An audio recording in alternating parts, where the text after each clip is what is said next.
சாதுர்மாசிய விரத காலத்தை முன்னிட்டு சத்சங்கமாக நல்ல விஷயங்களை எல்லாம் சேர்ந்து சிந்திக்க வேண்டும் என்பதற்காக இப்போது இங்கே கூடியிருக்கிறோம். சத்சங்கம் எப்பேற்பட்டது என்பதை சங்கர பகவத் பாதர் ரொம்ப அழகாக சொன்னார். சாதாரணமாக மனித வாழ்க்கை எதை நோக்கி போகிறது, எதை நோக்கி போக வேண்டும் என்று பெரியவர்களை கேட்டால் மோட்சத்தை நோக்கி போக வேண்டும். புருஷார்த்தங்களில் மோட்சம் தலையாயது. அறம், பொருள், இன்பம், வீடு, தர்மம், அர்த்தம், காமம், மோட்சம் என்று படிப்படியாக மோட்சத்தை நோக்கி மனித வாழ்க்கை போக வேண்டும். இதுதான் மனித வாழ்க்கைக்கான நோக்கம். இந்த மோட்சத்தை நோக்கி போக வேண்டும்னா மோட்சம் கிடைப்பதற்கு, மோட்சத்தை பெறுவதற்கு நிறைய பிரயத்தனங்கள் வேண்டும். அவ்வளவு சுலபத்துல முக்தி கிடைச்சிடாது. ஆனா அந்த முக்திக்கு ரொம்ப சுலபமான வழி சத்சங்கம் என்பதை காட்டியவர் காட்சங்கர். சத்சங்கத்வே நித்சங்கத்வம், நித்சங்கத்வே நிர்மோகத்துவம், நிர்மோகத்வே நிச்சல சித்தி. அந்த நிச்சல சித்தி இருந்தா என்ன கிடைக்கும்? ஜீவன் முக்தி கிடைக்கும். வேற ஒண்ணுமே பண்ண வேண்டாம். சத்சங்கத்தில் ஒன்றாக இருந்தால் நல்ல விஷயங்கள் காதில் பட நல்ல விஷயங்கள் மனசில் உதிக்க உதிக்க தன்னாலேயே அந்த ஆன்மா முக்தியை நோக்கி போய்விடும். அப்படிப்பட்ட ஒரு சத்சங்க காலம் ஆச்சாரியரிடத்திலே இருந்து கற்றுக்கொள்கிற காலம், ஏற்கனவே கற்றதை திரும்ப திரும்ப மனனம் செய்து நினைவுபடுத்திக் கொள்ளக்கூடிய காலம், தியானம் செய்வதற்கான காலம் இந்த சாதுர்மாசிய காலம். சாதுர்மாசியத்திற்கு என்ன பெரிய சிறப்பு என்று கேட்கலாம். குரு பூர்ணிமாவில் தொடங்குகிறது சாதுர்மாசியம். அதுல சின்ன சின்ன கணக்கு வித்தியாசங்கள்லாம் உண்டு. அவரவர்கள் எந்த முறையை கையாளுகிறார்களோ, சில பேர் பௌர்ணமியிலேயே ஆரம்பிப்பார்கள், சில பேர் சுக்ல ஏகாதசியில் ஆரம்பிப்பார்கள், இன்னும் சில பேர் தசமியில் ஆரம்பிப்பார்கள். எப்படி ஆரம்பிச்சாலும் அந்த கணக்கு இத்தனை நாள் அப்படிங்கிற கணக்கு தான். குரு பூர்ணிமாவுக்கான முக்கியத்துவம் சாதுர்மாசியத்திற்கு அப்படியே சேர்ந்து வருகிறது. நமக்கெல்லாம் தெரியும், வேதங்களை எல்லாம் நமக்கு தொகுத்து கொடுத்தவர் வேதவியாசர். அவர் காலம் வரைக்கும் வேதங்கள் எல்லாம் மொத்தமாகத்தான் இருந்தன என்று தெரிகிறது. பராசர முனிவர் ஒரு ஆற்றில் படகில் போய்கொண்டிருந்தார். அந்த சமயத்துல வானத்தை பார்த்தார். வானியல் சாஸ்திரம் நன்றாக தெரிந்த முனிவர்கள் அந்த காலத்தில் வானத்தை பார்த்தார். அப்ப இருந்த நட்சத்திரங்களின் நிலைமை, கோள்களின் நிலைமையை பார்த்தார். அந்த சந்தர்ப்பத்துல ஒரு குழந்தை ஜனிக்கும்னு சொன்னா அந்த குழந்தை உலகத்திற்கு நிறைய நன்மைகளை கொடுக்கும். வானியல் நட்சத்திர நிலைமையை பார்த்தவர் அவரை அறியாம அதை சத்தமா சொல்லிட்டார். அடடா, இந்த நேரத்தில் ஒரு குழந்தை ஜனித்தால் நன்றாக இருக்குமே சத்தமா சொன்னார். அந்த படகை ஓட்டி கொண்டிருந்தவன் துஷராஜன். இவர் சத்தமா சொன்னதும் இவர்கிட்ட இருந்த தேஜஸும் அவருடைய கம்பீரமும் துஷராஜன் மனசை கவர்ந்தது. அடடா, அப்படின்னா இந்த மாதிரி ஒரு குழந்தை நம் மகளின் குழந்தையாக இருக்கட்டுமேங்கிற ஆசை அந்த துஷராஜனுக்கு வந்தது. பராசரர்கிட்ட சம்மதம் கேட்டு தன்னுடைய மகள், பிற்காலத்தில் சத்தியவதி என்று அழைக்கப்பட்ட அந்த மகளை உடனடியாக திருமணம் செய்து கொடுத்தார். பராசரருக்கும் சத்தியவதிக்கும் பிறந்த மகன். குழந்தை கருப்பா இருக்கு. அம்மா ஆசையா அந்த குழந்தைய பார்த்தா. கருப்பா இருந்த குழந்தை கிருஷ்ணன். கிருஷ்ணன் என்கிற பெயருக்கு கரெக்டா ஒரு தமிழ் டிரான்ஸ்லேஷன் பார்த்தா கருப்பன்னு தான். கருப்பாக இருந்த குழந்தை கிருஷ்ணன். பிற்காலத்துல இந்த கிருஷ்ணனை இன்னொரு கிருஷ்ணனிடத்திலே இருந்து வேறுபடுத்த வேண்டிய அவசியம் வந்தது. இந்த கிருஷ்ணனா ஆயர்பாடியில வளர்ந்த கிருஷ்ணனாங்கிற வித்தியாசம் வந்தது.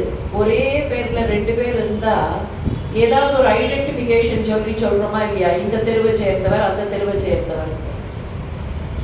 என்ன ஐடென்டிபிகேஷன் சொல்றது? இது தீவில பிறந்த குழந்தை, இந்த குழந்தை தீவில் பிறந்த குழந்தை, தீபத்தில் பிறந்த குழந்தை. அதனால கிருஷ்ண துவைபாயனர். கிருஷ்ண துவைபாயனர் வளர்ந்தார். பாண்டித்யம் மிக்கவராக, கல்வி கேள்விகளில் சிறந்தவராக இருந்தார். அவருடைய காலம் வரைக்கும் வேதங்கள் எல்லாம் ஒரே தொகுப்பாகத்தான் இருந்தார். நாம இப்ப சொல்ற மாதிரியான 4 வேதங்கள் அப்படிங்கிற தொகுப்பு இல்லை. It was a big bulk. பெரிய தொகுப்பு. அதுதான் வாழ்க்கை நெறி. அதுல இருக்கிற விஷயம்தான் வாழ்க்கை நெறி. பார்த்த வாழ்க்கைக்கு என்னெல்லாம் வேணுமோ அதையெல்லாம் தெளிவாக சொல்லக்கூடிய இந்த வேதங்கள் எல்லோருக்கும் கிடைக்க வேண்டும். எல்லோரும் இதை வைத்துக் கொண்டு பயன் பெற வேண்டும். அதனால இந்த வேதங்கள்ல இருக்கக்கூடிய நெறிகளை லோகத்திற்கு தர வேண்டும் ஆசைப்பட்டார். ஆனா அதே சமயத்துல இன்னொரு சிக்கல் நடந்திருக்கு. மனித குலம் பெருகி பெருகி பெருகி, மனித இனம் பெருகி, மனிதர்கள் எண்ணிக்கை பெருக பெருக இன்னொரு பிரச்சனை எழுந்திருக்கு. என்ன பிரச்சனைனா, உள்வாங்குகிற சக்தி மனிதர்களுக்கு குறைந்து போயிடும். தாங்கு திறன் சொல்லலாம். the capacity to hold something, அந்த கெப்பாசிட்டி குறைஞ்சு போயிடும். கெப்பாசிட்டி இல்லை.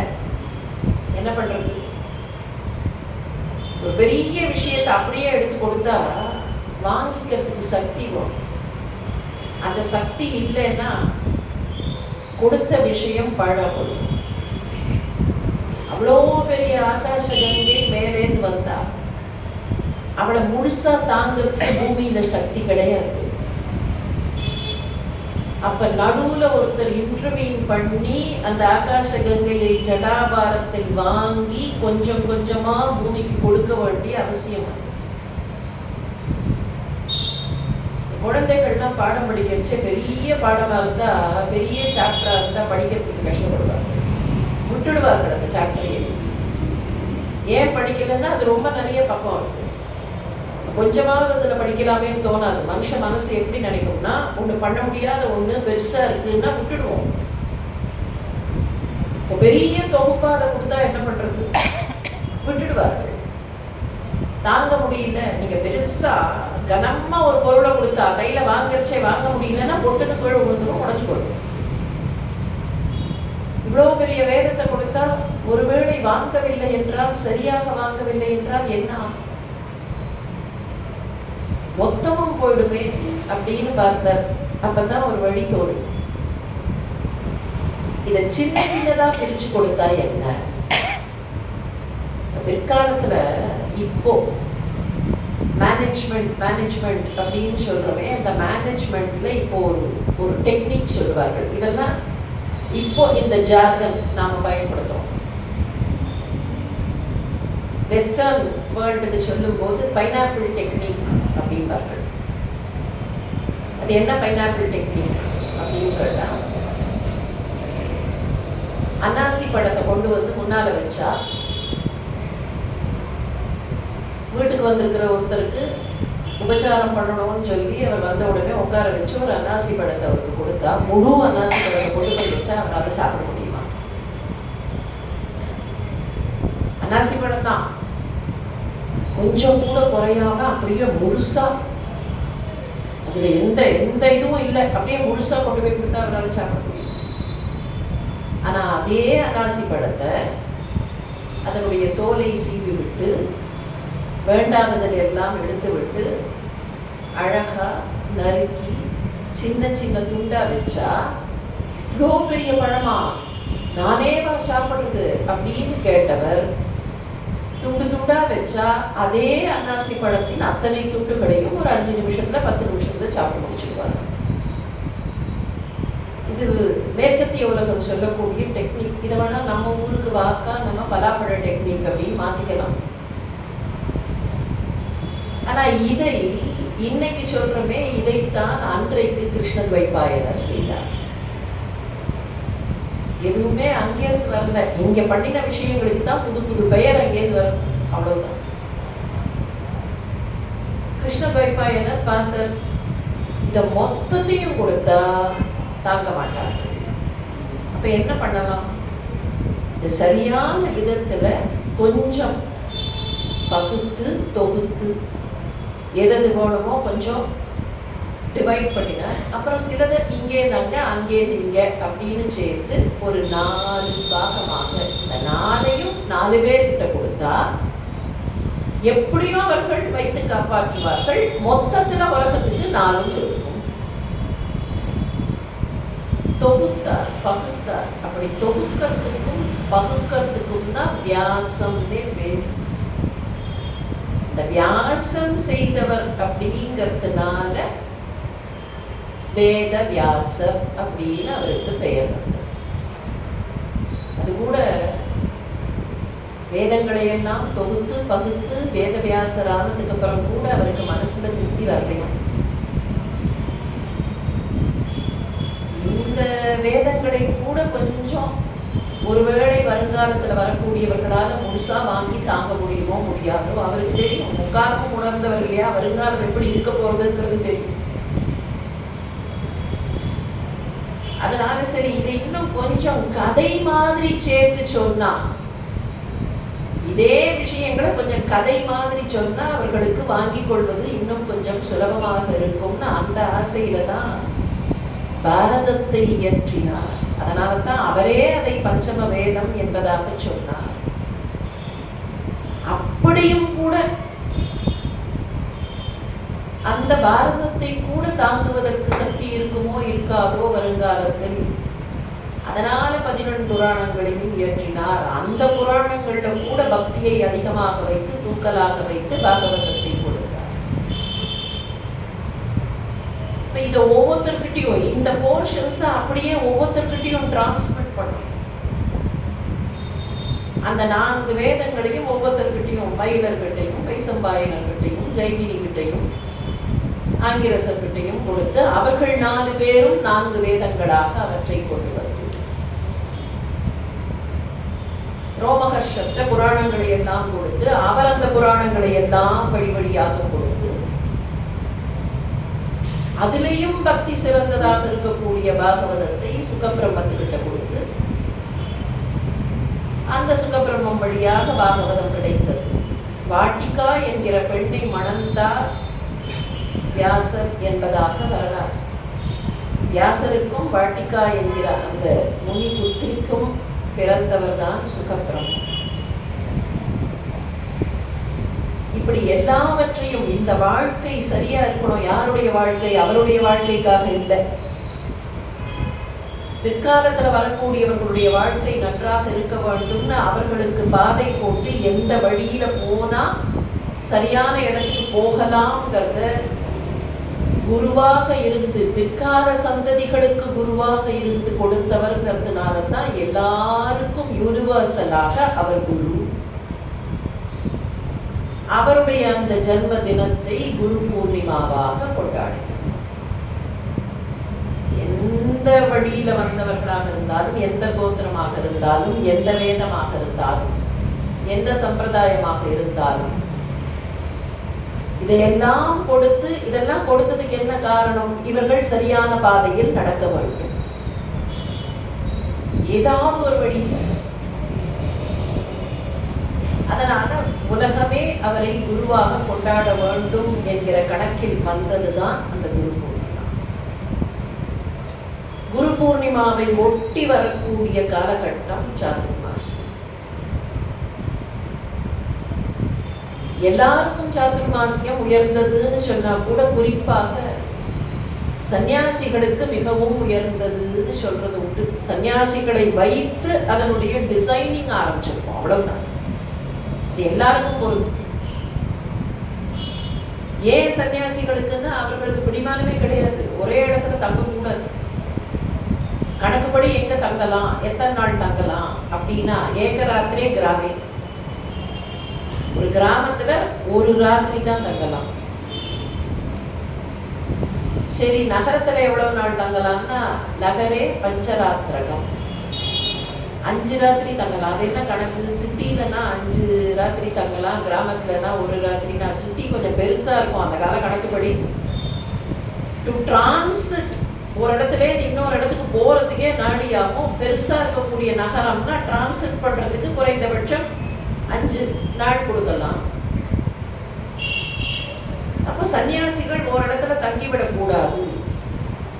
ஆனால் மழைக்காலத்தில் அவர்கள் தங்கலாம். வருஷ ருத்துவில் அவர்கள் 4 மாதம் ஒரு இடத்தில் தங்கலாம், ஒரே இடத்தில் தங்கலாம். அந்த ஒரே இடத்தில் தங்கலாம்ங்கிறத அடிப்படையாக வைத்து வந்ததுதான் சாதுர்மாசிய விரதம். அது கூட ஏன் அந்த பர்மிஷன், ஏன் 1 மாதம் 4 மாதங்கள் அவர்கள் தங்கலாம் ஒரே இடத்துலன்னா வேற ஒன்றும் இல்லை.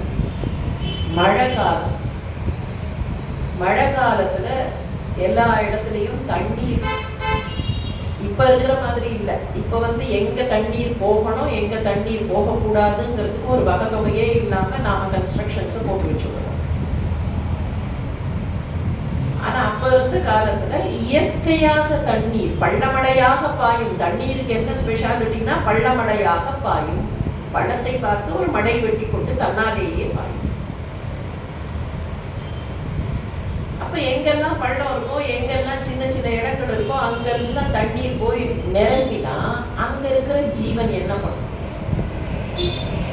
அந்த ஜீவன்கள் எங்க இடம் கிடைக்கிறதோ அந்தந்த இடத்துல தங்களை காப்பாற்றிக் கொள்வதற்காக இருக்கிற இடத்துல கொஞ்சம் கொஞ்சம் எங்கேயோ ஒரு பள்ளத்துல ஒரு மேடு இருந்ததுன்னா அந்த மேட்டுல அந்த ஜீவராசிகள் புழு பூச்சி எல்லாம் வாழும். இப்ப சஞ்சாரம் செய்து கொண்டு தேச சஞ்சாரமாக ஒரு இடத்துல இருந்து இன்னொரு இடத்துக்கு போகக்கூடியவர்கள் என்ன பண்ணுவார்கள்? தண்ணி இல்லாத இடமா பார்த்து கால வைப்பார்கள். அப்ப அந்த இடத்துல இருக்கிற புழு பூச்சி எல்லாம் துன்பத்திற்கு உள்ளாகும்.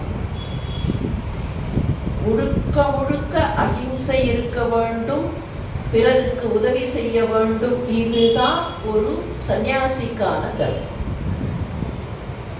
வள்ளுவர் கூட சன்னியாசிங்கிறவர் என்ன பண்ணணும்னா நோய் நோற்றல், அவர் நோன்பு நோக்க வேண்டும். நோன்பு நோக்கிறது மாத்திரம் இல்லை,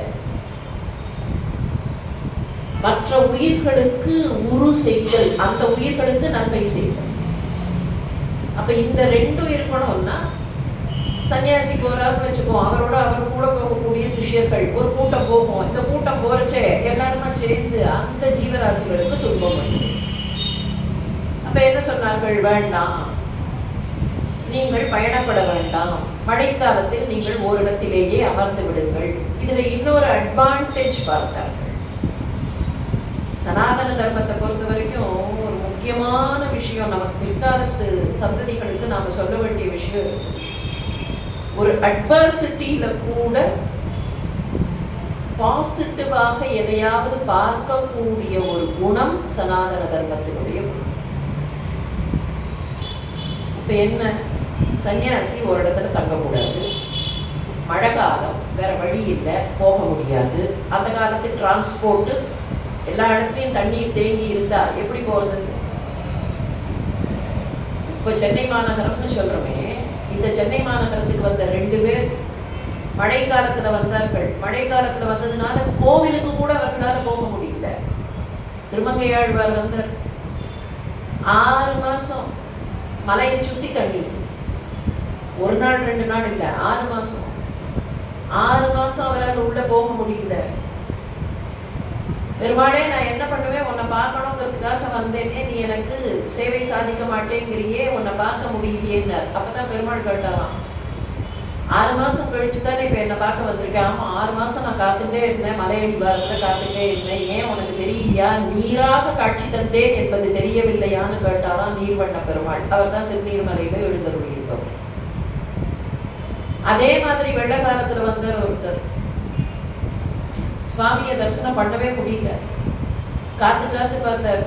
எனக்கு கொடுத்து வைக்கிறியே, அந்த பக்கம் வந்து என்னால் உள்ள நுழைய முடியலையே, உன்னுடைய திருக்கோயிலுக்குள் நான் என்ன செய்வேன்னு. அவருடைய ஆலங்கத்தை தீர்ப்பதற்காக அதுவரைக்கும் கிழக்கு முகமாக பார்த்து கொண்டிருந்த மருந்தீஸ்வரர் அப்படியே திரும்பி மேற்கு முகமாக அப்பய தீட்சிதருக்காக காட்சி கொடுத்தார் என்பது வரலாறு. அப்போ மழைக்காலத்தில் நகர முடியாதுங்கிறது ஒரு அட்வர்சிட்டி. ஆனா சனாதன தர்மம் எப்படிப்பட்டது? இந்த அட்வர்சிட்டியில ஒரு பிளஸ் பாயிண்ட பார்க்குது. சரி, சன்னியாசிகள் எப்போதும் சஞ்சாரத்திலேயே இருந்தால் அவர்களிடத்திலிருந்து எப்போது கற்றுக்கொள்வது? சரி, அவர்களுக்குன்னு சாஸ்திர விசாரம் பண்றதுக்கு நேரம் இருக்கணுமா இல்லையா? அவர்கள் பாட்டு நகர்ந்து கொண்டே இருந்தால் எப்போது விசாரம் செய்வார்கள்? சரி, என்னதான் சன்னியாசிகளா இருந்தாலும் அவர்களுக்கான தியான நேரம் எப்போ?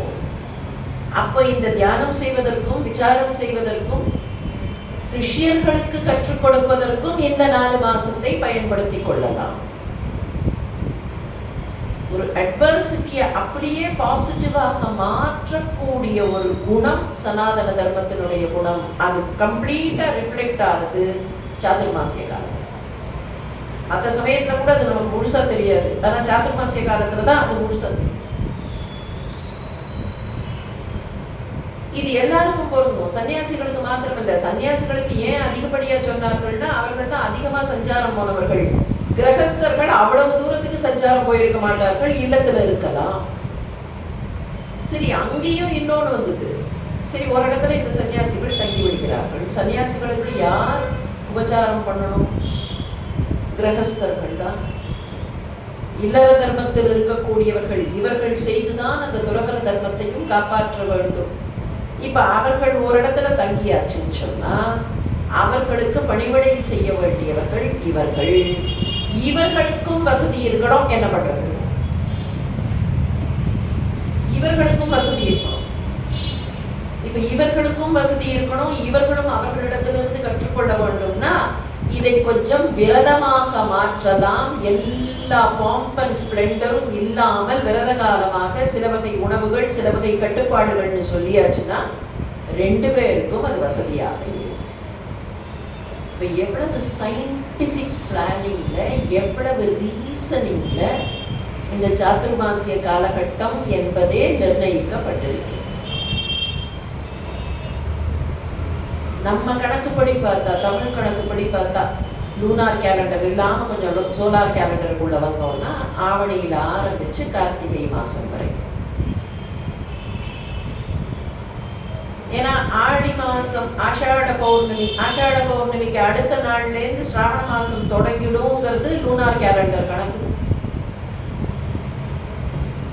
அது நமக்கு சாதாரணமா பழக்கத்துல இருக்கக்கூடிய கணக்குப்படி பார்த்தா ஆவணி மாசத்துல ஆரம்பிச்சு கார்த்திகை மாசம் வரைக்கும் இந்த 4 மாசங்கள், 4 மாசங்களும் மழைக்காலம். இந்த மழைக்காலத்தில் வெளியிலெல்லாம் மழையாக இருக்கும்போது, வெளியிலெல்லாம் பிரச்சனையாக, சிக்கலாக, இருட்டாக இருக்கும்போது எல்லாருமாக சேர்ந்து உட்கார்ந்து பகவானை ஸ்மரணம் செய்வது.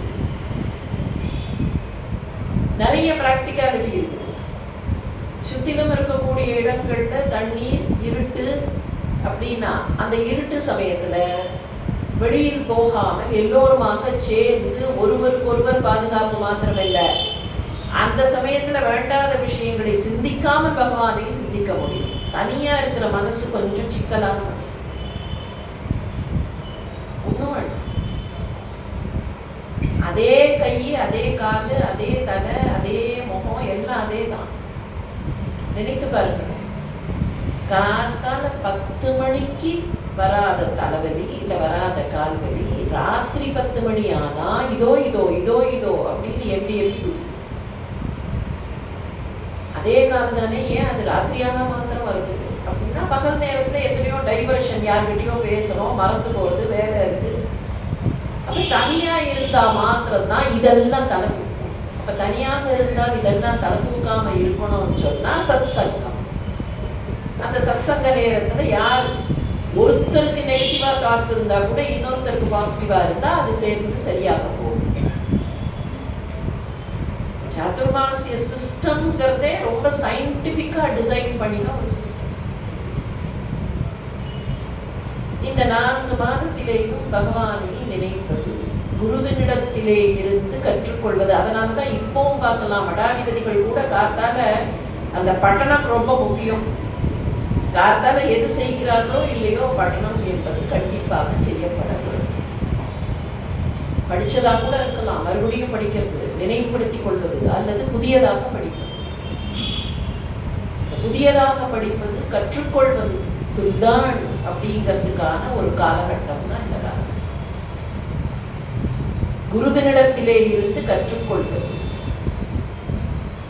மனிதர்களுக்கு குரு ரொம்ப முக்கியம் என்பதை நினைவுபடுத்துகிற காலகட்டம். நம்ம கேட்கலாம், அந்த காலத்து குரு மாதிரி, அந்த காலத்து குருகுலம் மாதிரி இப்பெல்லாம் இருக்கிறதுக்கு வசதி இல்லையே, வாழ்க்கை மாறி போச்சு. ஒரு குரு எவ்வளவு முக்கியம், மனிதர்களுக்கு ஒரு குரு எவ்வளவு முக்கியங்கிறதுக்கு வேற எங்கேயும் போக வேண்டாம், கிருஷ்ணரை பார்த்தா போதும். கிருஷ்ணர் ஒருத்தி மகனாக பிறந்தார், ஒரே இரவில் ஒருத்தி மகனாக ஒளித்து வளர்ந்தார், சந்தோஷமா இருந்தார், கவலையே படல. கிருஷ்ணாவதாரம் எதற்காகன்னு இன்னைக்கு நம்ம கிட்ட கேட்டா காரணம் என்ன சொல்லும்? ராமாவதாரம் எதற்காக? ராவணனை வதம் செய்வதற்காக. கிருஷ்ணாவதாரம் எதற்காக? கம்சனை வதம் செய்வதற்காக. நோக்கம் அந்த. ஆனா கம்சனை பத்தி கவலையே படல. ஆண்டாண்டாச்சியார் ரொம்ப சுலபமா பாடிட்டு போயிட்டா. ஒருத்தி மகனாய் பிறந்து ஓடுவதில் ஒருத்தி மகனாய் ஒளித்து வளர. ஒளித்து வளர அவர் பாட்டுக்கு போய் ஒளிஞ்சுட்டார், கவலையே படல. மாடு கண்ணுக்குட்டி இருந்தா போறோம். 11 வயசு கிருஷ்ணனுக்கு. கம்சனை பத்தி நினைச்சு கூட பார்க்கல. இப்ப தேவர்களுக்கெல்லாம் பயம் பிடிச்சு, தப்பு பண்ணிட்டோம் போல இருக்கே, இவரை பாட்டுக்கு ஆயர்பாடிக்கு போகிறதுக்கு விட்டுட்டோம் போல இருக்கே, இவர் மாட்டுக்கு பின்னாலையும் கண்ணுக்குட்டி பின்னாலையும் ஓடிட்டே இருக்காரு, என்னைக்கு கம்சனை பார்க்க போறாரு? அவரை விட்டுருந்தா அப்படியே இருந்திருப்பார் சந்தோஷமா. என்ன பண்றதுன்னு பார்த்தார்கள். அங்கேருந்து திரிலோக சஞ்சாரியை அனுப்பினார்கள். அவர் பார்த்தார், கிருஷ்ணர்கிட்ட போய் வந்த காரியம் நடக்கணும்னு சொன்னா கொஞ்சம் வடமதுரை பக்கம் திரும்பி பார்க்கணும், இங்க இருந்து பிரயோஜனம் இல்லை அப்படின்னு சொன்னா நடக்காது. அதெல்லாம் ஒண்ணு வேண்டாம், அவன் பாட்டுக்கு இருக்கட்டும் போ அப்படின்னு சந்தோஷமா அங்கேயே இருந்திருப்பார். இப்ப அவர்கிட்ட போய் சொல்ல முடியாது. நாரதர் பார்த்தார், யாருக்கிட்ட போய் சொல்லலாம் பார்த்தார், நேர கம்சன் கிட்ட போனார்.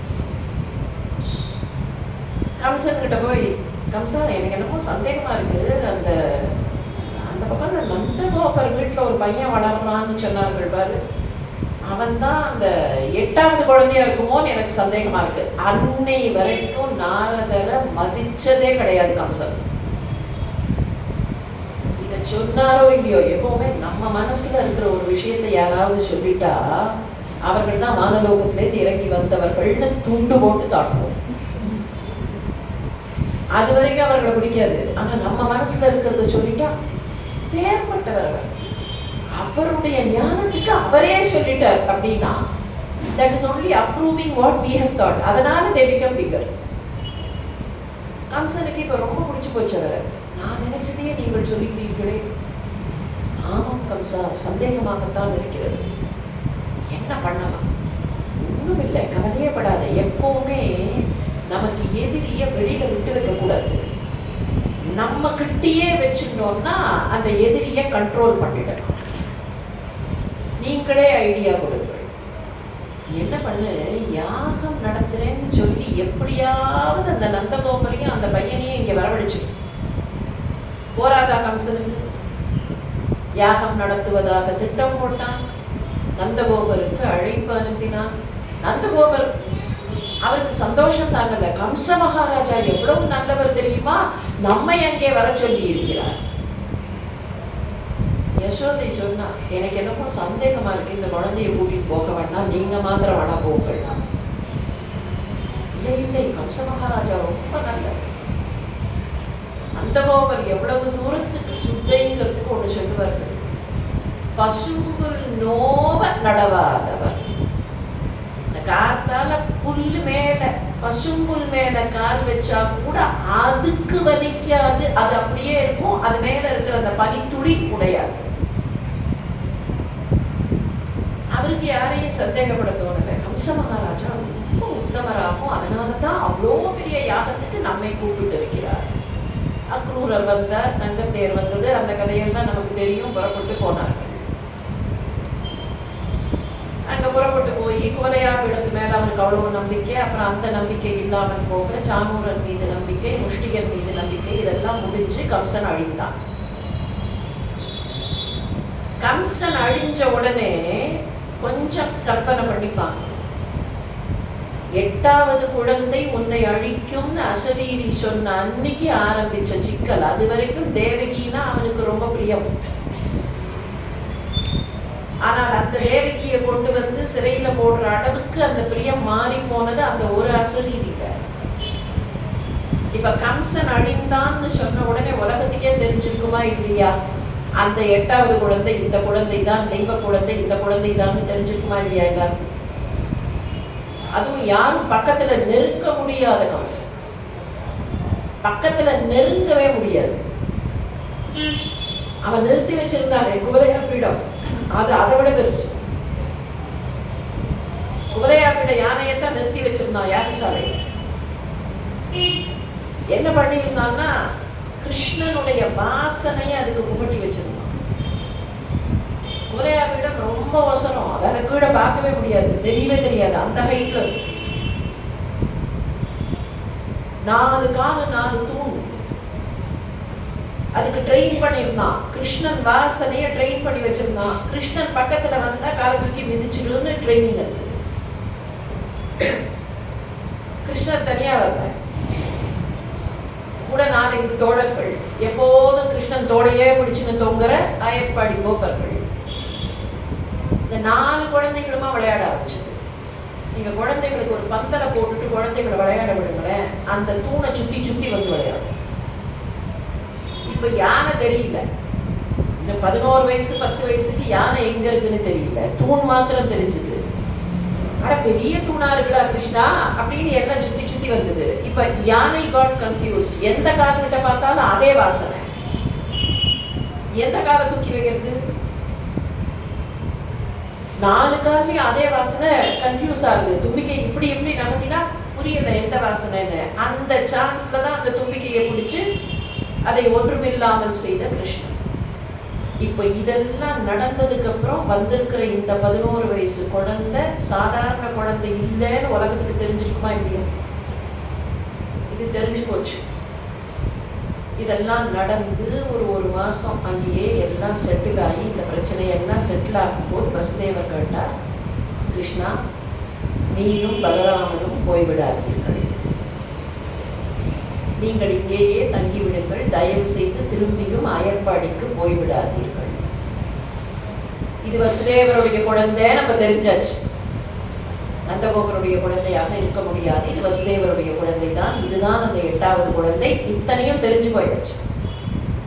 நீங்கள் இங்கேயே தங்கிவிடுங்கள், ஏன்னா இங்க அரசாட்சி நடத்த வேண்டும். இதுவரைக்கும் கம்சனுக்கு பயந்து மற்ற ராட்சச அரசர்கள் வரல. இப்ப கம்சன் இல்லைன்னு தெரிஞ்ச உடனே மற்றவர்கள் வர ஆரம்பிப்பார்கள். எனவே தயவு செய்து இங்கேயே தங்கிவிடுங்கள் கேட்கிறது. சரின்னு ஒத்துக்கிற கிருஷ்ணன் 2 நாள் பேசாத இருந்தார். 3வது நாள் அப்பா கிட்ட போனார். அப்பா, ஒரு சின்ன விண்ணப்பம் நானும் அண்ணாவும் உங்ககிட்ட சொல்லணும். என்னப்பா? நாங்கள் ஆயர்பாடியிலேயே வளர்ந்தோம். எங்களுக்கு மாடு தெரியும், கண்ணுக்குட்டி தெரியும், துள்ளி ஓடித்துனா அதை எப்படி கட்டுறதுன்னு எங்களுக்கு தெரியும், மாட்டோட பாஷை எங்களுக்கு தெரியும்.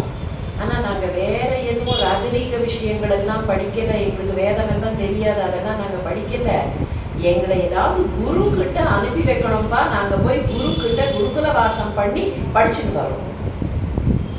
அதுக்கப்புறம் தான் சாந்திவனியின் ஆசிரமத்திற்கு அனுப்புவது. இப்ப சாந்திவனியின் ஆசிரமத்திற்கு போனார்கள்ங்கிறது இல்லை முக்கியம். இந்த இடத்துல வசுதேவருக்கும் கிருஷ்ணருக்கும் நடந்த அந்த கான்வர்சேஷன் ஒரு சாதாரண அப்பாவா இருந்திருந்தா என்ன கேட்டுப்பாரு, அந்த சமயத்துல என்ன சொல்லியிருப்பார்? ஒரு ஆவரேஜ் நாம ஒருத்தரும் அந்த இடத்துல போய் நின்று கொஞ்சம் நினைச்சு பார்ப்போம். தப்பு இல்லை, அவர் ஒன்றும் அதை தப்பா நினைச்சுக்க மாட்டார். அந்த இடத்துல போய் கொஞ்சம் நின்று லெட் அஸ் ட்ரை, நாம இருந்தா எப்படி ரியாக்ட் பண்ணியிருப்போம். கிருஷ்ணா, கம்சனையே ஒண்ணுமில்லாம பண்ணிட்ட, உனக்கு ஒரு குரு தேவையா? உன்ன மாதிரி ஒரு தெய்வ குழந்தை உண்டா? இன்னைக்கு பல பெற்றோர்கள் அப்படித்தானே நினைக்கிறார். தன்னோட குழந்தை எழுதின ஆன்சர் பேப்பர் தான் பெஸ்ட், அதை திருத்தின ஆசிரியர் தான் முட்டாள் இல்லையா? ஆனா வசுதேவர் அப்படி சொன்னாரா? என்ன ரியாக்ட் பண்ண? கிருஷ்ணர் தான் இப்படி கேட்டாருங்கிறது பெருசு இல்ல, வசுதேவர் எப்படி ரியாக்ட் பண்ணாருங்கிறது தான் பெருசு. எதுக்கு கிருஷ்ணா உனக்கு ஒரு குருகுலம்னு கேட்கல, உடனடியாக ஏற்பாடு செய்து சந்தீவனியின் ஆசிரமத்திற்கு அனுப்புகிறாரே. அப்ப என்ன தெரிகிறது? சரி, சாந்திவனி ஆசிரமத்துல கொண்டு போய் விட்டார்கள் இந்த பிள்ளைய. அங்க ஏதாவது வித்தியாசம் தெரிஞ்சுதா? இந்த பிள்ளைக்கும் அந்த ஆசிரமத்தில் இருந்த மற்ற பிள்ளைகளுக்கும் ஏதாவது வித்தியாசம் இருக்குதா? அந்த ட்ரீட்மெண்ட்ல ஏதாவது வித்தியாசம் இருக்குதா? பின்னால குச்சேலர் போற துவாரகைக்கு குச்சேலரை உட்கார வச்சு அன்னைக்கு ராத்திரி பூரா பேசினார் கிருஷ்ணர். குச்சேலர் வாயே திறக்கல. ராத்திரி முழுக்க பேசிட்டு இருந்தது யாருன்னா கிருஷ்ணர் மாத்திரம் தான். அப்படி பேசிட்டு இருக்கிறச்சே சொல்றார், உனக்கு நினைந்திருக்கா, உனக்கு நினைந்திருக்கா ஸ்ரீதமா? பாகவதத்துல குச்சேலருக்கு ஸ்ரீதமன்னு தான் பேரு. சுதாமன்ங்கிற பேரு பின்னால எப்படி வந்ததுன்னு தெரியல. உனக்கு நினைவு இருக்கா ஸ்ரீதமா? ஒரு நாளைக்கு நம்ம 2 பேரும் சொல்லி பொறுக்கிறதுக்காக போனோம். யாரு? ஏழை குடும்பத்தை சேர்ந்த ஸ்ரீதமனும் மதுராபுரியின் அரச குடும்பத்தை சேர்ந்த கிருஷ்ணனும் சுழி பொறுக்கிறதுக்கு ஒன்னா போனார்கள். நம்ம 2 பேரும் ஒன்னா போனோம் சுழி பொறுக்கிறதுக்கு. சுள்ளி பொறுக்கிட்டு திரும்பி வரைச்சே மழை வந்துருது. மழை வந்தோடனே என்ன பண்றதுன்னு தெரியாம அப்படியே மரத்தடியில 2 பேரும் நின்னோம். இருட்டு வந்துருது, ராத்திரி ஆயிடுத்து, திரும்பி போறதுக்கு வழி தெரியல. அந்த இருட்டிலேயே நம்ம 2 பேரும் நின்னோம், குளிர்ல நடுங்கி கொண்டே. மெல்ல மெல்ல பொழுது விடிஞ்ச போது மழையும் நின்று இருந்தது. ஆனா குளிர்ல நாம 2 பேரும் நின்றுட்டே இருந்தோமே. உனக்கு நினைவு இருக்கா? அப்ப நம்ம குரு நம்மை தேடிக்கொண்டு வந்தார், கண்ணீரோடு தேடிக்கொண்டு வந்தார். நம்ம 2 பேரையும் கட்டி அணைத்து கொண்டு பத்திரமாக கிடைத்து விட்டீர்கள்னு சந்தோஷப்பட்டாரே, உனக்கு நினைவிருக்கிறதா? ராத்திரி பூரா மதுராபுரியின் அரச குடும்பத்தை சேர்ந்த பிள்ளை இரவில் அந்த இருட்டில் சுள்ளியை கையில் வைத்துக் கொண்டு நின்றதே தவிர there was no differential treatment in the குருகுலம். அப்ப என்ன அர்த்தம்? தெய்வமே மனுஷ சட்டை போர்த்து கொண்டு வந்தாலும் குரு வேண்டும் மனிதனுக்கு என்பதை காட்டுவதற்குத்தான் இந்த மாதிரியான சம்பவம். அது தெய்வமா இருக்கலாம். ராமர் வசிஷ்டருடைய குருகுலத்தில் பயின்றவர். அதோட நிக்கல. அவருக்கு எவ்வளவு ஆசை. விஸ்வாமித்திரர் கிடைச்சது சான்ஸ்ன்னு விஸ்வாமித்திரர் பின்னாலேயே போனார். சரி, அதோட நிறுத்தல, காட்டுக்கு போக சொன்னார்கள். காட்டுக்கு புறப்பட்டு போகும்போது அங்க எந்த குரு கிடைப்பார்? அகஸ்தியர் கிடைப்பாரா? சுதீக்ஷணர் கிடைப்பாரா? எங்கேயெல்லாம் ஒரு குரு அவருடைய அருள் கிடைக்குமோ அந்த குருவருளை பெற வேண்டும் என்பதற்காக தெய்வமே அவதாரமாக வந்த போதும் முயற்சி செய்தது. அந்த குருவினுடைய மேன்மையை சொல்லக்கூடிய காலகட்டம் தான் சாதுர்மாசிய காலம்.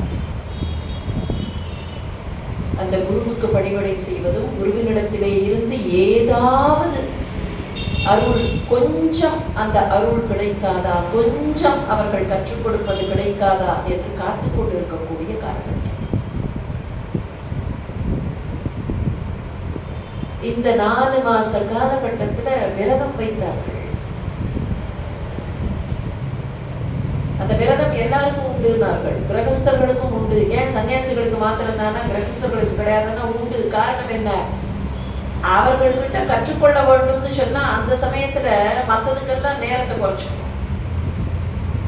அது மாத்திரம் இல்ல, பணிவிடை செய்யும் போது அவர்கள் குருவுக்கு என்ன உண்டோ அதை விட நமக்கு குறைவாக இருந்தால் போதும்னு நினைக்கிற ஒரு மனோபாவம். அதனாலதான் இந்த மாசத்துக்கு இது கிடையாது, இந்த மாசத்துக்கு கிடையாது, இது ததி விரத காலம், இது க்ஷீர விரத காலம், இது சாக விரத காலம் அப்படின்னு ஒன்னொன்னா சொன்னார்கள். ஏன் உணவுல சொன்னார்கள்னு கேட்கலாம். சாப்பிடாம இருந்தா தான் பக்தியா? இன்னைக்கு நம்ம அப்படின்னா கேள்வி கேட்கணும். அது என்ன சாப்பிடாம இருந்தா தான் பக்தியா? பகவான் என்ன நம்ம சாப்பிடாம பட்டி கிடக்கணும்னு சொல்லியிருக்காரா? பகவான் அப்படிதான் சொல்லுங்க. It is a kind of a self-discipline. It is a kind of a control. சின்ன கண்ட்ரோல், அவ்வளவுதான். ஏன் சாப்பாட்டுல சொன்னார்கள்? ஏன் மத்ததை சொல்றதை விட முதல்ல உணவில் விரதம்னார்கள்? ஏன்? இந்த சாப்பாட்டுல தான் எல்லாம் சேர்ந்து போறது. நினைச்சு பார்க்கலாமே, ஏதோ ஒரு சாப்பாட்டு பொருள் அது நாவுக்கு ருச்சி இல்லையா? நாவுக்கு மாத்திரம்தான் ருச்சியா? இல்லையே. அதை பார்த்த உடனே என்ன சொல்றோம்? பார்க்கறதுக்கே எப்படி இருக்கு? அதுக்கு ஒரு சீசனிங், அதுக்கு ஒரு கலர் கொடுக்கறது, அதுக்கு ஏதாவது ஒன்று புதுசா அதுக்கு அந்த வடிவத்தை பழைய விஷயம்தான். ஆனா அதுக்கு மேல ஏதோ ஒரு ஸ்டைலு, இப்படி ஸ்டைலு, அப்படி ஸ்டைலுன்னா அந்த கண்ணுக்கு பார்த்த உடனே அதை சாப்பிடற மாதிரி இருக்கு. சரி, அதுல இருந்து வரக்கூடிய நறுமணம் ரொம்ப வாசனையா இருக்கே. சமைக்கிற வாசனை, பக்கத்து வீட்டுல சமைக்கிற வாசனை இங்க வந்த உடனே அது என்ன மெனுன்னு இங்க லிஸ்ட் போட தோன்றது. தொட்டு பார்த்த உடனே அதனுடைய வெப்பமோ அதனுடைய குளிர்ச்சியோ, that is again attractive. சாப்பாட்டுல தான் 5 புலனும் போய் சேர்ந்து. இப்ப இந்த 5 புலன்களையும் கண்ட்ரோல் பண்ணணும்னா முதல்ல கண்ட்ரோல் பண்றதுக்கு டிசிப்ளின் எங்க கொண்டு வரலாம்? சாப்பாட்டுல டிசிப்ளின் கொண்டு வந்தா இந்த 5 புலனையும் கண்ட்ரோல் பண்ணலாம். சின்ன டிசிப்ளின், அது வேற ஒண்ணுமே இல்லை. சாப்பிடாம இருக்கணும்னு பகவான் இஸ் நாட் டிமாண்டிங். ஆனால் நம்மை நாமே கட்டுப்படுத்திக் கொள்வதற்கு, நமக்கு நாமே ஒரு டிசிப்ளின் கொண்டு வருவதற்கு உணவு கட்டுப்பாடுங்கிறது ஒரு சின்ன டெக்னிக். ஆண்டாச்சியார் ரொம்ப அழகா ஒரு விஷயம் சொன்னா. எல்லாரும் அந்த பாசுரம் தெரியும். வையத்து வாழ்க்கைக்கு கண்ண ஆரம்பிச்சு நாங்க இதெல்லாம் பண்ணுவோம், இதெல்லாம் பண்ணுவோம், இதெல்லாம் பண்ண மாட்டோம், இதெல்லாம் பண்ண மாட்டோம்னா நடுவில் ஒண்ணு சொன்னா, நெய் உண்ணோம் பால் உண்ணோம் தான். நெய் உண்ணோம் பால் உண்ணோம். ஏன் நெய் உண்ணோம் பால் உண்ணோம்னு சொன்னா, நமக்கு இன்னைக்கு தெரிஞ்ச ஸ்டைல் அதை பார்த்துட்டு நெய் கொஞ்சம் ஃபேட்டி ஃபுட்டு அதனால வேண்டாம்னு சொன்னா, டெய்ரி ப்ராடக்ட் வேண்டாம்னு சொன்னா, அதெல்லாம் இல்லை. அதெல்லாம் காரணம் இல்லை. இன்னைக்கு நமக்கு தெரிஞ்ச அறிவை அங்க கொண்டு போய் சூப்பர் இம்போஸ் பண்ணினா அது ஃபேட்டி ஃபுட்டு வேண்டாம்னு சொன்னான்னு நமக்கு சொல்ல தோன்றது. அவ்வளவுதான். இன்னும் சொல்ல போனா ஆண்டாச்சியார் அதுக்கு சொன்னதே வினோதம். ஏன்னா அவன் நோக்கம் என்ன ஆரம்பிக்கிறச்சு, மறுபடி நோம்ப ஆரம்பிக்கிறச்சு, கிருஷ்ணன் வர வேண்டும். கிருஷ்ணனை வரவழைக்கணும்னா ஈஸியஸ்ட் வே பயோவிரதம் இருப்பது. அதித்தி கேட்பா காஷ்யப்பர்கிட்ட, எனக்கு மகாவிஷ்ணுவை வரவழைக்க வேண்டும், எது சுலபமான வழி? பயோவிரதம் இருப்பது சுலபமான வழி. பயோவிரதம் அமாவாசை என்னைக்கு ஆரம்பிக்கணும், துவாதசி உச்சி வேளையில அந்த பயோவிரதத்தை முழுமையாக இருக்கக்கூடியவர்களுக்கு நேரடியாக மகாவிஷ்ணு பிரத்யக்ஷமாவார். இதுதான் பாகவதம் சொல்லும். சரி, பயோவிரதம் என்ன? எந்த நேரமும் திருமாலின் திருநாமங்களையே தியானித்து ஒரே ஒரு வேளை பால் மட்டும் அருந்தி அந்த தியானத்தில் நிற்பது பயோவிரதம். மாண்டாடு இது தெரியாதா? சுலபமாக கிருஷ்ணனை வரவழைக்க வேண்டும்னா பயோவிரதத்தை சொல்லியிருக்கலாமே. நெய் உண்ணோம் பால் உண்ணோம்னு ரிவர்ஸ் பண்ண. அப்படியே என்ன காரணம்? என்ன காரணத்தினால அப்படி சொல்ற? காரணம் இல்லாம சொல்லி இருக்க முடியாது. ஏதோ ஒரு காரணம் இருக்க வேண்டும். ஒரு 4 வாசனம் தாண்டி வாச நறுங்குழ காய்ச்சியர் மத்தினால் ஓசை கொடுத்தும் தைரரவம் கேட்டிலையோன. அது ஆயர்பாடி. ஆயர்பாடியில எது அதிகமா இருக்கும்? நெய்யும் பாலும் தயிரும் தான் அதிகமா இருக்கும். கண்ணுக்கு முன்னால இல்லாத ஒரு பொருளை எனக்கு வேண்டாம்னு சொல்றது ரொம்ப சுலபம். யார் வேணாலும் பண்ணலாம். அதுக்கு விரதமே தேவையில்லை. அதுதான் இல்லையே. நான் இன்னைக்கு முழுக்க பாலே சாப்பிட மாட்டேன், எங்க ஊர்லயே இன்னைக்கு பால் கிடைக்கல, அப்புறம் என்ன சொல்லி என்ன பிரயோஜனம்? தட் இஸ் நாட் விரதம். That is not this. கண்ணு முன்னால இருக்கு, ஒன்றும் வேண்டாம். ஒரு ஸ்வீட்டை கொண்டு வந்து ஒருத்தர் வைக்கிறான்னு வச்சுக்கோம். ஸ்வீட்டே சாப்பிட்றது இல்லை, இன்னைக்கு நான் சாப்பிட மாட்டேன் ஸ்வீட்டு அப்படின்னு ஒரு ஏதோ ஒரு டெம்பரரி வைராக்கியம் அது கொண்டு வந்து யாரோ வச்சுருப்பாங்க. பரவாயில்ல, இன்னைக்கு ஒரு நாள் சாப்பிடும், பரவாயில்ல இன்னைக்கு ஒரு நாள் அப்படிங்கிற, இன்னைக்கு ஒரு நாள் பரவாயில்லைங்கிற. ஆமா, ஏதோ என்ன தினமா சாப்பிட்றோம், இன்னைக்கு ஒரு நாள் தானே. அது கண்ணுக்கு முன்னால இருக்க இருக்க அந்த டெம்டேஷன் அப்படி இன்க்ரீஸ் ஆகிட்டே வரும். அது கண்ணுக்கு முன்னால வந்து டாக்ஸ் எல்லாம் அந்த டெம்டேஷன் எங்க? கண்ணுக்கு முன்னால இருக்கிற பொருள் டெம்டேஷனை கொடுக்கும். ஆயர்பாடியில் நெய்யும் பாலும் பிரவாகமாக போகும்போது கிருஷ்ணா உன் பெயரை சொல்லி அதை தொடமாட்டோம். நெய்யுண்ணோம் பாலும். அப்ப அதுதான் வருவோம். எது நிறைய இருக்கிறதோ, நிறைய இருக்கும் போது அதை கட்டுப்படுத்தி கொண்டு எனக்கு வேண்டாம் என்று சொல்லக்கூடிய அந்த மனோபாவம். அதனாலதான் மழைக்காலத்துல ஒரே இடத்துல தங்கி இருக்கும் போது நிறைய பொருள்கள் கிடைத்தாலும் கூட இது வேண்டாம். எடுத்த எடுப்புல சாக விரதம்னார்கள். அந்த காலகட்டத்துலதான் காய்கறி நிறைய கிடைக்கும். காய்கறி நிறைய கிடைக்கிற காலகட்டம் இது வேண்டாம். தானியங்கள் நன்றாக விளைந்திருக்கக்கூடிய கார்த்திகை மாதம் அது வேண்டாம். சாதுர்மாசியத்துக்கு என்ன பெருமை? சாதுர்மாசியத்துல செய்யக்கூடிய ஜப தபம் எல்லாம் பல மடங்கு பயன் தரும். அதுக்கு முக்கியமான காரணம் என்னன்னா, கண்ட்ரோலோட இருக்கும்போது, டிசிப்ளினோட இருக்கும்போது செய்யக்கூடிய ஜபம், டிசிப்ளினோட இருக்கும்போது செய்யக்கூடிய தவம் நிறைய பயனை தரும். அந்த செல்ஃப் கண்ட்ரோலுக்கு இருக்கக்கூடிய தன்மை, கண்ட்ரோல் தான் முக்கியம். எந்த விஷயமா இருந்தாலும் சரி. தபஸ் தபஸ் தபஸ் சொல்றோமே, அந்த தபஸ்ல எது முக்கியம்? ஒண்ணும் இல்லை.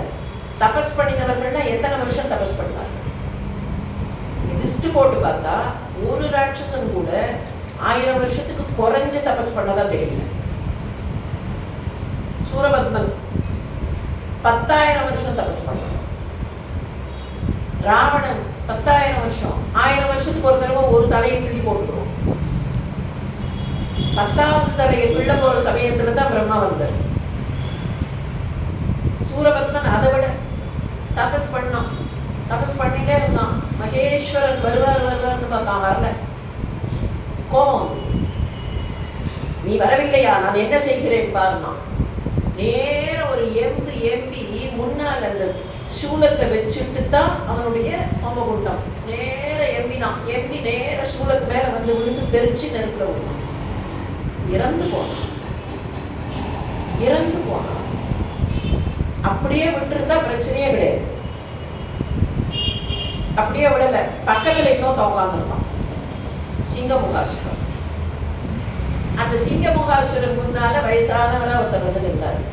அவன் நல்லவன், அவனுக்கு தெரிஞ்சு போச்சு வந்திருக்கிறவர் மகேஸ்வரன் தான், வயசான கோலத்துல வந்திருக்காருன்னு தெரிஞ்சு போச்சு. சுவாமி வந்து விட்டீர்களா, நமஸ்காரம்னா. என்ன வேணும் கேளுங்கிறார். பேசாம இருந்திருக்கலாம் இல்லையா, தனக்கு வேணுங்கிறத கேட்டுக்கலாம் இல்லையா. என்னுடைய அண்ணன் நீங்கள் வருவீர்கள் என்று எதிர்பார்த்து உங்களை காணாமலேயே இப்படி ஆகிவிட்டான். அவன் மீண்டும் உயிரோடு வர வேண்டும். அவன் என்னவெல்லாம் கேட்கிறானோ அதையெல்லாம் தாங்கள் தர வேண்டும். அங்கதான் பிரச்சனை.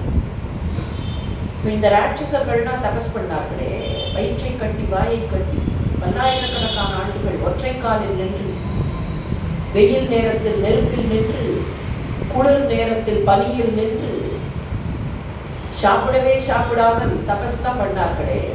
அந்த தபஸ்லாம் பண்ணி என்ன பிரயோஜனம்? கடைசியில அவர்களால தங்களுடைய மனசை கண்ட்ரோல் பண்ண முடியுதா? அந்த அகங்காரத்தை கண்ட்ரோல் பண்ண முடியுதா? டிசிப்ளின் சாப்பாட்டுக்காக இல்ல, இதை கண்ட்ரோல் பண்ணணும்னா இது கண்ட்ரோல் ஆகணும்.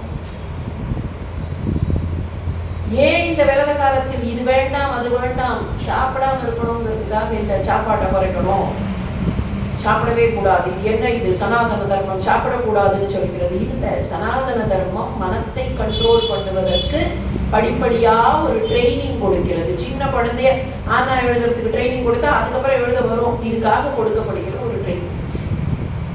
அந்த ட்ரைனிங் கிரவுண்டு தான் இந்த சாதுர்மாசி.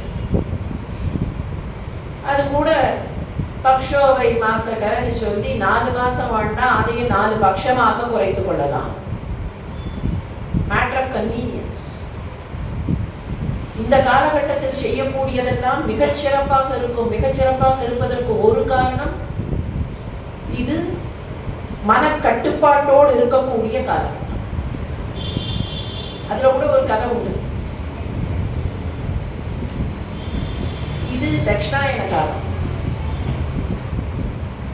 உத்தராயண காலம் தெரியும் நமக்கு. ஆடி மாசம் தட்சிணாயனம் ஆரம்பிச்சாச்சு. தட்சிணாயன காலத்துல தேவர்கள் உறங்குகிறார்கள். அவர்களுடைய இரவு பொழுது அவர்கள் உறங்குகிறார்கள். சுவாமியும் நித்திரையில் இருக்கிறார்.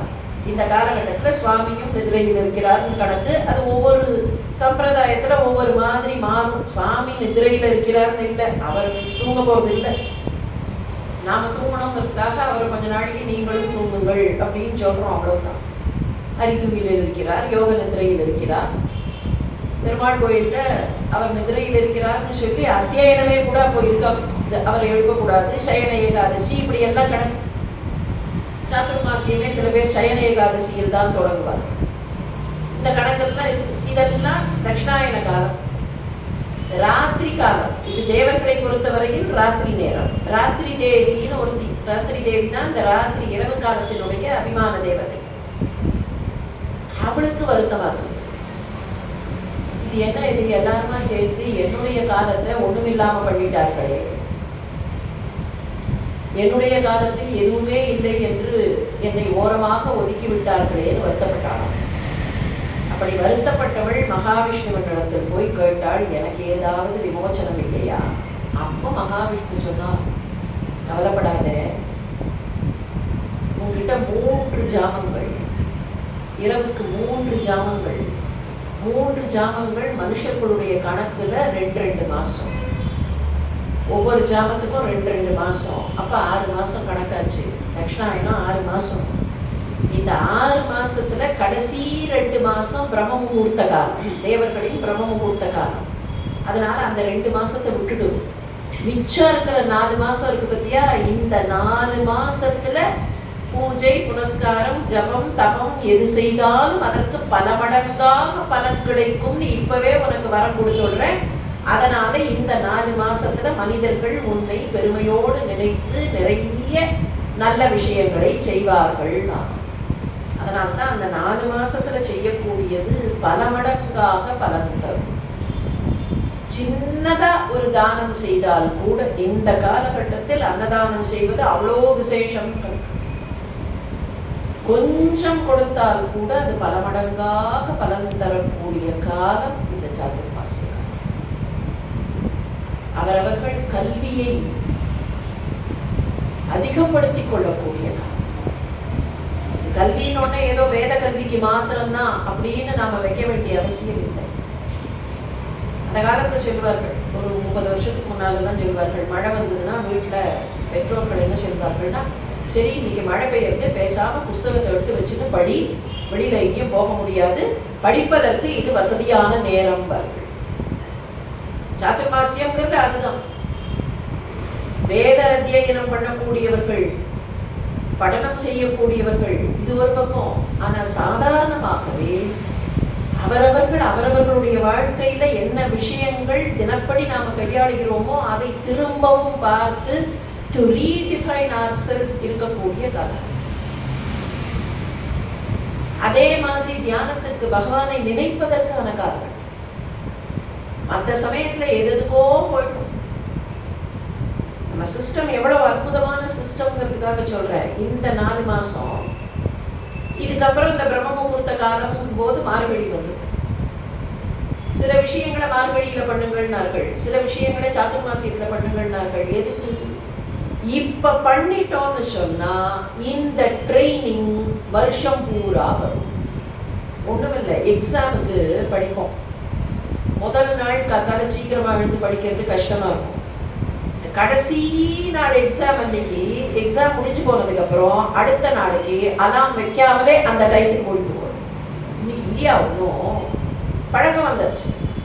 அந்த பழக்கம் வர வேண்டும் என்பதற்காக இது பழகிக் கொள்கிற காலம். இந்த காலத்திலிருந்து வருஷம் முழுக்க இந்த பழக்கம் அப்படியே நிற்க வரும். மழை காலத்தில் எல்லோருமாக சேர்ந்து சத்சங்கத்திலிருந்து, அதனாலதான் சத்சங்கம் was given so much of importance in சாதுர்மாசி. எதற்காக எல்லாருமாக சேர்ந்து, எதற்காக இந்த காலகட்டத்தில் பல வகையான ஜபங்கள், பல வகையான ஹோமங்கள், ஏன் இப்போது யாகங்கள், யாகங்கள் செய்தால் பல மடங்கு பலன், ஹோமங்கள் செய்தால் பல மடங்கு பலன், பூஜை செய்தால் பல மடங்கு பலன். ஏன்? எல்லாருமாக சேர்ந்து செய்வதற்கு, எல்லாருமாக சேர்ந்து ஒருவருக்கு ஒருவர் உதவி கொள்வதற்கு, மழைக்காலத்தில் இருக்கக்கூடிய சிக்கல்களிலே இருந்து ஒருவருக்கு ஒருவர் உதவியை செய்வதற்கு, நன்மையை செய்வதற்கு. இப்ப நாம பேசக்கூடிய அந்த ஈக்குவல் டிஸ்ட்ரிபியூஷன், ஈக்விட்டி, எல்லாருமா சேர்ந்து பண்றது, ஒத்துமை, கோஆர்டினேஷன், இது எல்லாத்துக்கும் ஒரே ஒரு லேபல் சாதுர்மாசிய விரதம். அப்படிப்பட்ட சாதுர்மாசிய காலத்தில் ஸ்கந்த கடவுளின் திருச்சந்தி. ஏன்னா ஸ்கந்த கடவுள் ஒரே ஒரு விஷயம் மாத்திரம் சொல்லி இன்னைக்கு நிறைவு பண்ணலாம். முருகப்பெருமானுக்கு 6 முகங்கள்னு கணக்கு இல்லையா? ஷண்முகர், 6 முகர். பரமேஸ்வரிக்கு ஒரு சின்ன சந்தேகம். இந்த குழந்தைக்கு என்னதுக்கு 6 மூஞ்சின்னு கேட்டான். பரமேஸ்வரன் கிட்ட போய் கேட்டான். 6 குழந்தைகளாக பிரிந்திருந்தது. கார்த்திகை பெண்கள் வளர்க்க வேண்டும்னு ஆசைப்பட்டார்கள். அதுக்கப்புறம் பரமேஸ்வரி தான் வந்தா. அவ வந்த போது அங்க 6 குழந்தைகள் துள்ளி விளையாடின. 6 குழந்தைகளையும் அணைக்க வேண்டும்னு அவளுக்கு ஆசை. 6ஐயும் ஒன்னா சேர்த்தா. அப்படி சேர்த்த போது உடம்பெல்லாம் சேர்ந்தது, முகங்கள் மாத்திரம் 6ஆ நின்றுது. இப்படித்தான் 6 முகர் தோன்றினார் அப்படின்னு ஸ்காந்தம். ஆனா அதே ஸ்காந்தத்துல ஒரு சின்ன conversation between Parvati and Parameswaran. பார்வதிக்கு என்ன விடை தெரியாதா? தெரியும். நாம புரிஞ்சுக்கணும்னு அப்படித்தானே கேட்கணும். இந்த குழந்தைக்கு எதற்கு 6 முகங்கள்? அப்போ சிவன் சொன்னார், ஒண்ணுமில்லை, 5 முகங்கள் எமக்கு, உனக்கு ஒரு முகம், 5 ஒன்றும் சேர்ந்து 6 முகம். சிவபெருமானுக்கு 5 முகங்கள்னு கணக்கு. சத்யோஜாதம், வாமதேவம், அகோரம், தத்புருஷம், ஈசானம், 5 முகம். இந்த 5ம் உன்னுடைய முகமும் சேர்ந்ததுமா, அதனால 6 முகம். என்ன அர்த்தம்? சிவனுக்கு 5 முகங்கள், சக்திக்கு ஒரு முகம், 6 முகம் அப்படிங்கிறது மேலோட்டமா பார்க்கறச்சே 5 + 1 6. There is something more to it. சிவபெருமானுடைய 5 முகங்கள் பார்த்தா 5 முகமும் 5 திசைகளை பார்த்து கொண்டிருக்கும். ஈசானம் வடகிழக்கை பார்த்து கொண்டிருக்கும். மிச்ச 4 முகங்களும் 4 திசைகளை பார்க்கும். 4 திசைகளை பார்க்கும்னா என்ன அர்த்தம்? வெளியில பார்த்துருக்கோம். இப்ப அம்பிகையின் முகம் எங்க இருக்கு, எப்படி பார்த்து கொண்டிருக்கிறதுனா சாத்தம் ரொம்ப அழகா சொல்லும். அம்பிகையின் முகம் அதோ முகமாக மூலாதாரத்தில் இருக்கிறது. குண்டலினி சக்தியாக, ஜீவசக்தியாக அவள் அதோ முகமாக இருக்கிறாள். அதோ முகமாக இருக்கிறாள்னா குண்டலினி சொன்னா வெறும் ஒன்றும் பெரிய விஷயம் இல்லை. குண்டலம் போடுறதுன்னு சொன்னா வளைஞ்சு வளைஞ்சு இருக்கிறது அவ்வளவு. வளைஞ்சு வளைஞ்சு இருக்கக்கூடிய அந்த சக்தி இப்படி பார்த்துட்டு இருக்கு, மேல பார்க்கல, மூலாதாரத்துல இருக்கு. அதுதான் குண்டலினியை எழுப்புறதுங்கிறது. அதை இங்கேருந்து அப்படி எழுப்பி மேல கொண்டு போவதுங்கிறது தான். இப்ப அதோ முகமாக பார்க்கிறது அப்படின்னா என்ன பொருள்? உள்ளே பார்க்கிறது, கீழே பார்க்கிறது. என்னுடைய 5 முகங்களும் உன்னுடைய 6வது முகமும்னு சேர்த்துனா 5 முகங்கள் வெளியில பார்க்கறச்சே ஒரு முகம் உள்முகமாக பார்த்து கொண்டிருக்கிறது. கந்தக்கடவுள்னு சொன்னாலே அர்த்தம் என்னன்னா உள்முகமாக இன்ட்ராஸ்பெக்ஷன். நாம நினைச்சு பார்ப்போம், எல்லா விஷயத்தையும் வெளியிலேயே பார்த்துட்டு இருக்கிறது இல்ல. இன்ட்ராஸ்பெக்ட் பண்ணும் போதுதான் வாழ்க்கை உயர். இன்ட்ராஸ்பெக்ட் பண்ணும் போதுதான். இந்த பராக்கு பார்க்கறதுல இல்ல. சில சமயம் சொல்வார்கள் வெளியில பராக்கு பார்க்காத என்பார்கள். பராக்குனா வெளிமுகமாக பார்ப்பது, பிரத்யக்ஷமாக பார்ப்பது, உள்முகமாக பார்ப்பது. இன்னைக்கெல்லாம் சொல்லிக் கொடுக்கிறார்களா இல்லையா? ராத்திரி போய் உட்கார்ந்து கொள்ளுங்கள், நாள் முழுக்க நீங்க என்ன செய்தீர்கள் என்று ஒரு தாளில் எழுதுங்கள், யாரிடத்தில் எப்படி பேசினீர்கள் என்று எழுதுங்கள், அதிலே இருந்து உங்களை திருத்திக் கொள்கள்னா அதுதான் introspection. I look into myself and check where I have falter.